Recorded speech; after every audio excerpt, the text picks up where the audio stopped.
नमस्कार मंडळी, मी प्रांजली. आज सकाळी 6 वाजता या व्हिडिओला मी आवाज देत आहे. त्यामुळे तुम्हा सर्वांना शुभ सकाळ. सगळं सामान आणल्यानंतर जसं जिथे ठेवलं होतं अजूनही तसंच आहे. त्या लोकांनी ज्या ज्या काचेच्या वस्तू होत्या ना त्या सगळ्या उघडल्या, त्या चालू करून दाखवल्या, तर ते सगळं व्यवस्थित होतं. पण जी आपली भांडी असतात, अंथरूण पांघरूण किंवा अजून काही ज्या वस्तू आहेत ते जे बॉक्स आहेत ते त्यांनी तसेच ठेवलेले आहेत. आणि त्यांनी तारीख विचारली की किती तारखेपर्यंत तुम्ही हे बॉक्सेस खाली करणार. मग 1 तारीख सांगितलेली आहे, तर 1 तारखेपर्यंत ते बॉक्सेस रिकामे करून त्यांना कॉल करायचा आहे. आणि मग त्यांना कॉल केल्यानंतर ती लोकं येणार आणि हे जे रिकामे बॉक्सेस आहेत ना ते घेऊन जाणार, असं त्यांनी सांगितलेलं आहे. आता मी मागच्या व्हिडिओजमध्ये तुम्हाला सांगितलं होतं की माझ्या सासरचं घर आणि माझं हे घर समोरासमोरच आहे.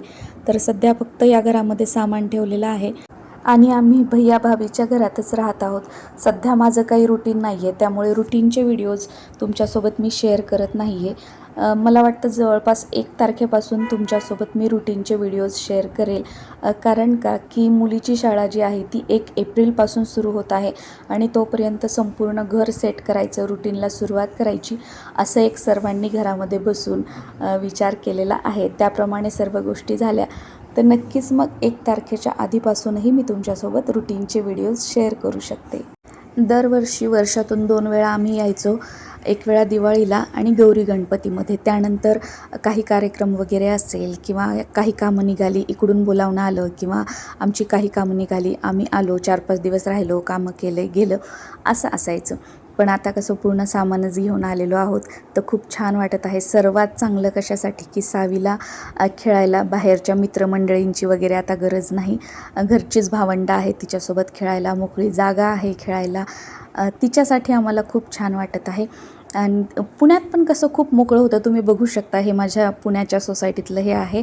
पण तिथे कसं दुसऱ्यांची वाट बघणं, मैत्रिणींना बोलवणं, ही खेळायला आली नाही, ती खेळायला आली नाही, मग मी पण नाही जाणार, अशा गोष्टी असायच्या. पण आता इथे कसं भैया भाभींचं घर कसं आहे की वरचे 2 मजले आणि खाली पूर्ण पार्किंग सोडलेली आहे, मग तिथेच खेळतात. आणि माझ्या सासरच्या मंडळींविषयी सांगायचं झालं तर आम्ही 2 भाऊ आहोत. म्हणजे माझे मिस्टर आणि त्यांचा मोठा भाऊ, त्यानंतर एक नणंद आहे. आम्ही सगळेच संभाजीनगरमध्ये आहोत. मला भाऊ नाही आहे, आम्ही 2घी बहिणी आहोत. मी आणि माझी मोठी बहीण ती जर्मनीला असते आणि माझ्या जाऊबाई पण त्या 2घी बहिणीच आहेत. माझी जाऊबाई आणि त्यांची बहीण जी आहे तर तीसुद्धा इथेच राहते. म्हणजे आता माझं घर, माझ्या जाऊबाईचं घर आणि त्यांच्या बहिणीचं घर जवळजवळच आहे. मग माझ्या जाऊबाईचे आईवडील जे असतात ते त्यांच्या बहिणीजवळ राहतात आणि माझी आई जी आहे ती माझ्याजवळ असते आणि माझे सासू सासरे जे आहेत ते भैया भाभींसोबत राहतात. तर आमची म्हणजे एका लाईनमध्ये भैया भाभीचं घर मध्यभागी आहे, त्यांच्या एका साईडला त्यांच्या बहिणीचं आहे आणि दुसऱ्या साईडला आता आमचं घर आहे. असं सगळं आहे. त्याच्यामुळे कसं सोबतीला वगैरे सुद्धा दुसऱ्या कोणाला बोलवायची गरज नाही आणि मग सगळ्यांची मुलं जी आहेत ती एकत्र खेळतात. ही झाली माझ्या फॅमिलीविषयी थोडीशी माहिती. आता आम्ही वेगवेगळं राहतो, म्हणजे आमचं काही सगळं वेगळं नाही आहे, फक्त घरं वेगवेगळी आहेत. जेवण वेगळं करतो, वेगळ्या घरात झोपतो, बसतो, उठतो, पण दिवसभर एकत्र, सगळे सणवार एकत्र. आणि दुसऱ्यांकडे कसं की पैशांच्या वाटण्या, प्रॉपर्टीच्या वाटण्या, तर आमच्याकडे असं काहीही नाही. वाटणी हा प्रकार आमच्याकडे नाही आहे. उलट आम्ही ना, मोठे भैया म्हणतात सगळं सचिन बघून घेईल, माझा नवरा म्हणतो सगळं भाऊ बघून घेईल. म्हणजे अशा गोष्टी आहेत. माझी जाऊ म्हणते सगळं प्रांजलीला विचारा, मी काय म्हणते भाभीला विचारा, अशा गोष्टी आहेत. आणि माझे सासरे जे आहेत ते बँकेमध्ये मॅनेजर होते. तर अजूनही म्हणजे माझा नवरा असेल, भैया असतील, तर त्यांना कधीच पैसे मागत नाहीत किंवा शेताचे पैसे किती आले किंवा तुमची पेन्शन आली का वगैरे, काहीच नाही. जे आहे ते सगळं जमान. या उलट हे दोघं पण, सचिन असेल किंवा मोठे भैया असतील, आमच्या पप्पांना म्हणजे कुठे जाणं येणं, पैसे महिन्याला खर्चायला पैसे वगैरे देणं, असं हे स्वतःहून त्यांना देतात. पण कधीच आईवडिलांकडून याचं किती आलं, मग ते ती सेविंग किती झाली, हे किती, जर आई पप्पांनी सांगितलं की हे संपणार आहे, याचं असं पुढे हे करा ते करा, तर तशाच गोष्टी करतात. बाकी असं वेगळं होणं वगैरे असा काहीही प्रकार नाही आहे. कारण मला एक अशी कमेंट पण आली होती, तुमचं एवढं प्रेम, मग तुम्ही वेगवेगळं का राहता, एकत्र का राहत नाही. आम्ही एकत्रच राहिल्यासारखं आहे. आता माझ्या भैया भाभीचं लग्न झालं त्यानंतर ते बाहेर देशामध्ये होते. ते इंडियामध्ये आत्ता काही वर्षांपूर्वी आलेले आहेत. आणि माझं लग्न झालं की माझ्या मिस्टरांचा जॉब जिथे होता तिथे मी गेले. म्हणजे अगोदरपासून आम्ही बाहेर राहिलेलो. मग त्यांचं सामान, माझं वेगळं सामान, परत माझ्या सासरचं सगळं सामान. आणि आमच्याकडे कसं असतं की हा वेगळं होणं वगैरे, देव वेगळे करणं, सणवार वेगळे करणं हा प्रकार नाही आहे. म्हणून काय, मग ते जेव्हा इंडियामध्ये आले, मग आमचं मूळ गाव वेगळं आहे. तिथे आमचं घर, शेती, रूम वगैरे भाड्याने दिलेले आहेत. मग इथे संभाजीनगरला आल्यानंतर मग इथे आम्ही सगळं सेटल झालो. सगळं आता म्हणजे आमचं हॉस्पिटल झालं, फॅक्टरी म्हणा, सगळ्या गोष्टी इथेच आहेत. मग इथे हे आता आमचं संभाजीनगरचं मुख्य घर झालं. आणि माझे सासू सासरे वगैरे काय करतात की कधी कधी गावाकडे जातात. मग भाडं वगैरे 2-3 महिन्यांचं भाडे करून घेणं, शेताचं वगैरे बघणं. आणि मग ते इथे संभाजीनगरलाच असतात, म्हणजे जाऊन येऊन ते करतात.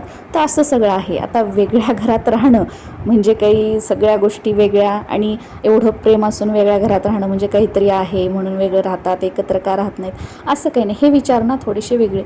जी लोक, जे कुटुंब एकत्र राहतं त्यांच्यामध्ये जेवढं प्रेम नाही आहे, एकोपा नसतो ना, त्याहीपेक्षा जास्त एकोपा, प्रेम, जिव्हाळा, आपलेपणा जो आहे ना तो आमच्यामध्ये आहे. आणि याचा मला खूप अभिमान आहे. आमच्या घरामध्ये प्रत्येकजण स्वतःचा कधीच विचार करत नाही, समोरच्याचा. याचं काय म्हणजे, नाश्ता जरी करायला बसलं, चहा जरी प्यायला बसलं डायनिंग टेबलवर, कोणीही असो जा डायनिंग टेबलवर, तो प्रत्येकाला आवाज देतो, सचिन चल चहा प्यायला, सावी चल चहा प्यायला, वेदांत, प्रांजली तू घेतला का, तू घेतला का. साधं एखादं चॉकलेट जरी आणलं किंवा फक्त एकच चिप्सचं पॅकेट आणलेलं असेल किंवा एखादंच कॅडबरी आणलेलं असेल, तर वेदांत त्याच्यातला एक तुकडा खाणार, स्वेधा एक तुकडा खाणार आणि म्हणणार की हे सावीला ठेव. किंवा स्वेधानं काही आणलं तर वेदांना म्हणणार, वेदांत मी खाल्लेलं आहे, तू यातलं थोडं खा आणि बाकीचं सावीला ठेव. म्हणजे असं वातावरण आमच्या घरामधलं आहे. आणि कसं, माझ्या जावेची आता मुलं मोठी मोठी आहेत. या 2-3 वर्षामध्ये त्यांना जावाई येईल. मुलगा जो आहे तो 10वीला आहे आणि माझी मुलगी म्हणजे एकदम लहान, ती आता 3रीला गेलेली आहे. तर त्यांचं रुटीन वेगळं, माझं रुटीन वेगळं, एकत्र ताळमेळ बसण्यासारख्या या गोष्टी नव्हत्या. आणि सुरुवातीपासून कसं, त्या बाहेर देशात त्यांचं वेगळं राहिलेल्या, त्यांचं रुटीन, त्यांचं सामान, त्यांच्या करण्याच्या पद्धती वेगळ्या. मी लग्न झालं की माझ्या मिस्टरांचा जिथं जॉब होता तिथे गेलेली. मग माझं सगळं वेगळं रुटीन, माझं सगळं सामान वेगळं, मग त्यांचं सामान, माझं सामान, हे सगळं एकत्र आता मेळ बसणं शक्यच नव्हतं. म्हणून आम्ही ऑप्शन काय केलं की समोरासमोर आम्ही आलो. आणि आता याच्यानंतर पण तुम्हाला खूप साऱ्या गुड न्यूजेस जे आहेत त्या ऐकायला मिळतील. खूप सगळ्या गोष्टी एकत्र बसून आम्ही ठरवल्या वगैरे आहेत. फक्त मीच नाही, मी, माझ्या घरचे, माझे आईवडील, माझे सगळे नातेवाईक, म्हणजे माझ्या आईकडचे नातेवाईक, वडिलांकडचे नातेवाईक, सगळेजणं म्हणतात की म्हणजे प्रांजलीच्या सासरची माणसं म्हणजे त्यांना तोड नाही आहे. आणि मी तर म्हणते की माझ्या आईवडिलांची आदल्या जन्मीची काहीतरी पुण्य आई, मी आदल्या जन्मी काहीतरी पुण्य केलेलं असेल म्हणून इतकं चांगलं सासर मला मिळालं. म्हणजे तुम्हाला एक गोष्ट सांगते, जेव्हा माझं लग्न जमलं होतं ना, भैया भाभी जेव्हा इंडियात आले एका चक्करला, तर त्यावेळेला आमचा पाहण्याचा कार्यक्रम झाला. त्यांनी मला पसंती वगैरे दिली, माझा साखरपुडा झाला. आणि दुसऱ्या वर्षी जेव्हा ते इंडियामध्ये आले तर त्या वर्षी आमचं लग्न झालं, असं झालेलं होतं. तर लग्नाची तयारी करण्याच्या अगोदर आमच्या भैयानी तिकडून बाहेर देशातून माझ्या वडिलांना फोन केला आणि सांगितलं की लग्नाची काही कामं असतील ना काका, काहीही लोड घेऊ नका, जसं तुम्हाला करणं होईल तसं करा, आम्ही काहीही म्हणणार नाही. आणि काही कामं जर तुम्हाला होत नसतील ना तर सरळ सचिनला फोन करा आणि सचिनला कामं सांगा, म्हणजे माझ्या नवऱ्याला. तेव्हा तर म्हणजे आमचं लग्नही झालेलं नव्हतं. तर भैया म्हणे, तो तुमचा जावई तर आहेच, पण तो त्या अगोदर तुमचा मुलगासुद्धा आहे आता, त्याच्यामुळे हक्काने सचिनला कामं सांगायची. लग्नाच्या अगोदर माझे मोठे भैया माझ्या वडिलाला असं म्हणले होते. मग याच्यावरून तुम्ही ओळखा की माणसं कशी असतील. त्यामुळे ना अशा कमेंट की तुम्ही एकत्र का राहत नाही, हेच नाही दिसलं, तेच नाही दिसलं, हेच नाही दाखवलं, तेच नाही दाखवलं, अशा कमेंट खरोखर करू नका. कारण एकत्र राहण्याच्या पलीकडची जी नाती असतात ना, आमची मनं एक आहेत, आमची अंतर्मनं एक आहेत. आम्ही मनातून एकमेकांना आपलं मानतो आणि एक क्षणही की एकमेकांना विसरत नाही. आणि स्वतःच्या अगोदर घरातली जी आमच्या मंडळी आहेत ना त्यांच्याबद्दल आम्ही विचार करतो. म्हणून फक्त एकत्र राहिलं म्हणजे सगळं चांगलं आणि बाबा वेगळं राहिलं म्हणजे काही प्रेम नसणं वगैरे. तर हा जो तुमचा विचार आहे किंवा आजूबाजूला तुम्ही ज्या गोष्टी बघितलेल्या आहेत ना, या उलट आमचं कुटुंब आहे. आमच्या घरामध्ये भांडणं तर सोडा, भांडण हा शब्दसुद्धा घरामध्ये कोणाच्या तोंडून आजपर्यंत आलेला नसेल किंवा घरामध्ये एकमेकांच्या तोंडून कुणी ऐकलेला नसेल. आणि आमच्या मुलांना तर ना कौटुंबिक वाद काय असतात, भांडणं काय असतात या गोष्टी तर अजूनही माहीत नाही. त्यांना फक्त एकच गोष्ट माहिती आहे की हे आपलं कुटुंब आहे, आपल्या आधी घरातल्या मंडळींना हे करायचं. छोटी छोटी मुलं, माझी मुलगीसुद्धा आधी हे वेदूदादासाठी, हे स्वेदा दिदीसाठी, हे काकाला, हे काकूला, म्हणजे अशा गोष्टी. जसं वातावरण असतं ना घरातलं तशीच मुलं. बरेच जण म्हणतात बघा संस्कार संस्कार संस्कार काही मुलांना वेगळे लावायचे नसतात. तुम्ही जे तुमच्या घरामध्ये वागता, तुमच्या घरामध्ये जे वातावरण आहे तेच बघून तुमची मुलं जशी घडतात त्याला संस्कार म्हटलं जातं.